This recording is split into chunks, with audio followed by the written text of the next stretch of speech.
Bos días a todos, amigos, desde o meu recuncho de Trevinca.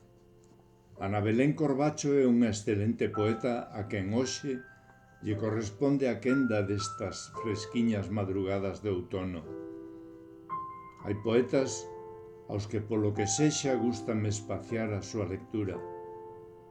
Pero no caso de Ana Belén, a min alo menos gústame leer e releer unha e outra vez.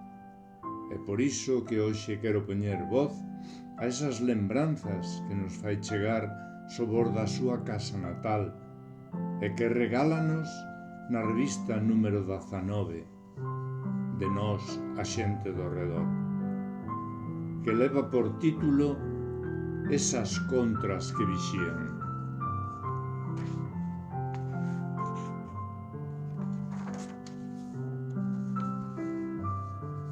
Trala friaxe das pedras que erguían a casa vella, na que eu vin ao mundo, atopábamos abrigo uns cos outros, compartindo o que realmente importaba. Era unha casa moi modesta de pertenzas, pero inmensa en calor e acubillo.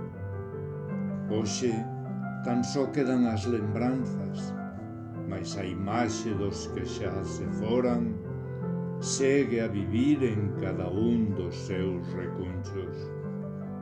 As vellas contriñas de madeira amósanse tristeiras. Semella que quixeran falarme da orfandade que tamén elas senten. Esas contras que vixían silandeiras, sempre de dentro a fora, pois dentro xa nada queda.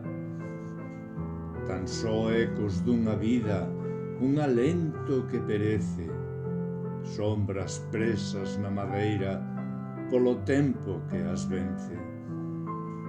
Mais elas sempre abertas, aferradas ao silencio roto, gardando néboas pechas, velando soños mortos. O vento a miúdo as chama, sempre fraca é a resposta, só importa o de fora, o de dentro xa non conta. Ai, contriñas que vixían silandeiras, ao seu redor moran socinzas, mais elas non se entregan.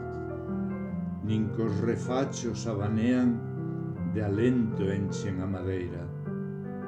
Amósanlle así ao tempo que segue a vida tras a pena.